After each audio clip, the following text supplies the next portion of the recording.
welcome back to our YouTube channel. So இந்த வீடியோவில் நம்ம DAX பேசிக்ஸ் பற்றி லேர்ன் பண்ண போகிறோம். ஸோ நெக்ஸ்ட் நம்ம வந்து ஃபர்ஸ்ட் வந்து நம்ம என்ன பார்க்க போகிறோம்னா DAXனால் என்னன்னு பார்க்க போகிறோம். ஸோ ஃபர்ஸ்ட் கொஸ்டின், DAXனால் என்ன? DAX means data analysis expression. சிம்பிளாக சொல்லணும்னா DAX ஒரு ஃபார்முலா லாங்குவேஜ். இது நம்ம power BI, power pivot and இது மாதிரி எல்லாத்துலேயுமே நம்ம யூஸ் பண்ணுவோம். எக்ஸலில் ஃபார்முலாஸ் இருக்குல்ல, சேம் மாதிரி தான், but DAX is more powerful. DAX எதுக்கெல்லாம் யூஸ் பண்ணுவோன்னா, கேல்குலேஷன்ஸ் பண்ண யூஸ் பண்ணுவோம், நியூ காலம்ஸ் க்ரியேட் பண்ணுவோம், அதுலேருந்து எப்படி மெஷர்ஸ் க்ரியேட் பண்ணுறதுன்னு பார்ப்போம், அண்ட் டேட்டாவை அனலைஸ் பண்ணுறதுக்கு யூஸ் பண்ணுவோம். ஸோ இதில் என்னென்ன இருக்குதுன்னு நம்ம பார்ப்போம். ஸோ இது ரொம்ப பேசிக்ஸ் மட்டும்தான் இருக்கும். ஸோ இப்போ நம்ம என்ன பார்க்க போகிறோன்னா, எப்படி மெஷர்ஸ்லாம் யூஸ் பண்ணுறது அண்ட் எப்படி நியூ காலம்ஸ்லாம் க்ரியேட் பண்ணுறதுன்னு பார்க்க போகிறோம். ஸோ ஃபர்ஸ்ட்டு ஹோம் பேஜில் தான் நம்ம ஆல்ரெடி இருப்போம். ஸோ அதுலேருந்து நம்ம டேபிள் டூல்ஸ் போய்கிட்டோம்னா இந்த மாதிரி நிறைய ஆப்ஷன்ஸ் இருக்கும். ஸோ அதில் பார்த்தீங்கன்னா, ஸோ இங்கனக்குள்ளே நியூ காலம்னு ஒன்று இருக்கும் கரெக்டாக. ஸோ நியூ காலம் க்ரியேட் பண்ணிங்கன்னா, நியூ காலம் கிளிக் பண்ணிங்கன்னா இந்த மாதிரி இருக்கும். ஸோ அதுக்கு நம்ம ஒரு நேம் வைக்கிறோம். தட் மீன்ஸ் ஈக்குவல் டுக்கு லெஃப்ட் சைடில் ஒரு பேர் வைக்கணும். தட் இஸ் இப்போ வந்து சேல்ஸ் அமௌண்ட் எவ்வளோன்னு கண்டுபிடிக்கிறோம். Sales amount is equal to sales of. So sales of quantity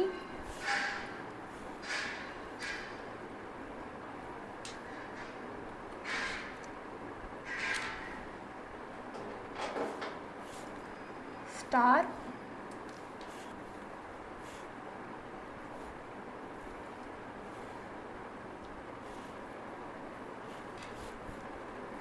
data செட்டோட யூனிட் ப்ரைஸ்.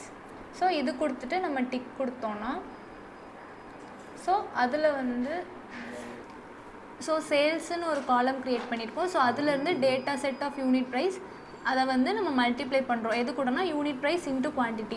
ஸோ அதை நம்ம கொடுத்துட்டு நம்ம இங்கே டிக் ஆப்ஷன் கொடுத்தோம்னா நம்மளுக்கு ஒரு இங்கே நியூ காலம் க்ரியேட் ஆயிருக்கா சேல்ஸ்ன்னு சொல்லிட்டு. ஸோ யூனிட் ப்ரைஸ் அண்ட் குவான்டிட்டியை வந்து நம்ம டபுள் பண்ணோம்னா நம்ம இந்த மாதிரி அமௌண்ட் வரும்னு சொல்லிட்டு நமக்கு வந்திருக்கு. ஓகேவா? ஸோ அடுத்து நம்ம இன்னொரு மெஷர் நம்ம க்ரியேட் பண்ண போகிறோம். ஸோ அதுக்கு நம்ம என்ன நேம் வைக்கிறோன்னா டோட்டல் காஸ்ட்.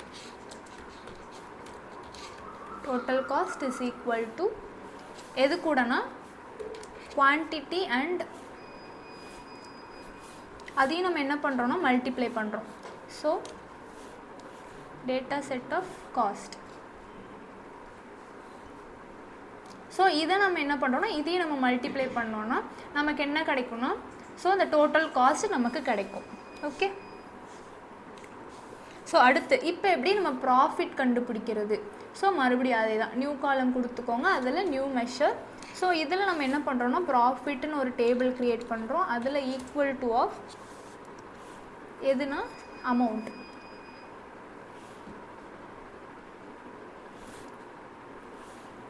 ஸோ ப்ராஃபிட் எதுலேருந்து கண்டுபிடிக்கிறோன்னா சேல்ஸ்லேருந்து. ஸோ சேல்ஸ் ஆஃப் டேட்டா செட்டோட சேல்ஸ் மைனஸ் டோட்டல் காஸ்ட். ஓகேவா?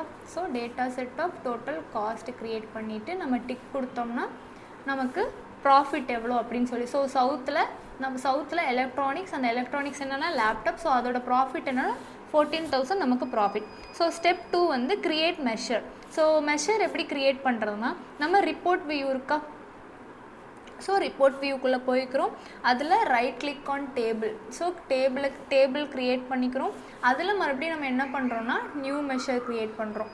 Okay. So new measure create பண்ணிவிட்டு நம்ம என்ன யூஸ் பண்ணுறோன்னா டோட்டல் சேல்ஸ் யூஸ் பண்ணிக்கிறோம். Total sale is equal to sum open bracket data set of எதுனா சேல்ஸ் அமௌண்ட்னா என்னது, நமக்கு இங்கே சேல்ஸ். அதோ என்ன பண்ணுறோம், நம்ம ஓப்பன் பண்ணி க்ளோஸ் பண்ணிக்கிறோம். அதுக்கு நம்ம என்ன கொடுக்குறோம், டிக் கொடுக்குறோம். ஸோ இங்கே நமக்கு மெஷர் வந்து நமக்கு இங்கே விசிபிளாக இருக்குது. பட் நம்ம உள்ளே போனோன்னா என்ன ஆகாதுன்னா நமக்கு விசிபிள் ஆகாது. ஓகே. ஸோ பிகாஸ் மெஷர் வந்து நமக்கு விசிபிள் ஆகாது. ஸோ அடுத்து நம்ம என்ன பண்ணுறோன்னா total profit. So total profit is equal to sum of profit. So profit நம்ம இங்கே என்ன எடுத்தோம், டோட்டல் காஸ்ட்டா. ஸோ டோட்டல் காஸ்ட் எடுத்துகிட்டு நம்ம இதை க்ளோஸ் பண்ணிக்கிறோம். இங்கே ஒரு மெஷர் க்ரியேட் ஆயிடுச்சா டோட்டல் ப்ராஃபிட்டுக்கு. ஓகே, ஸோ இப்போ டோட்டல் குவான்டிட்டி மறுபடியும் அதுதான் நியூ மெஷர் கொடுக்குறோம். நியூ மெஷருக்கு நேம் என்ன வைக்கிறோம்னா total quantity is equal to sum of table of quantity. So இதையும் நம்ம என்ன பண்ணுறோன்னா ஓப்பன் ப்ராக்கெட்டில் க்ளோஸ் பண்ணுறோம். இதுக்கும் நமக்கு என்ன கிடச்சிச்சு டோட்டல் குவான்டிட்டி கிடச்சிருச்சா. ஸோ இப்போ நம்ம என்ன பண்ணுறோன்னா ரீஜன் வைஸ் சேல்ஸு. ஸோ இதுக்கு no extra formula needed, just total sales மட்டும் நம்ம என்னன்னு போட்டால் போதும். So put region in rows.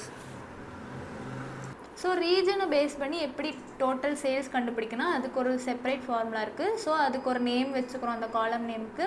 So அதுக்கு ஈக்குவல் டு ஆஃப் கேல்குலேட் அந்த data set, that means total profit comma எந்த ரீஜன் இஸ் ஈக்குவல் டு அந்த டபுள் கோட்ஸ்குள்ளே எந்த ரீஜன் நமக்கு வேணும்னு சொல்லிட்டு நம்ம எப்படி டைப் பண்ணிவிட்டு டிக் கொடுத்தோன்னா, ஸோ ஆல்ரெடி டோட்டல் சேல்ஸுன்ற மெஷர் இருக்குது, அதனால்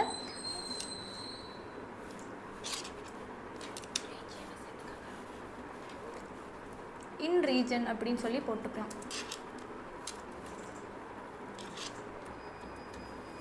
ஸோ டிக். ஓகே, ஸோ இங்கே வந்து நமக்கு மெஷர் க்ரியேட் ஆயிடுச்சு. ஸோ அடுத்து டோட்டல் ஆர்டர்ஸ் எப்படி க்ரியேட் பண்ணுறதுன்னு பார்ப்போம்.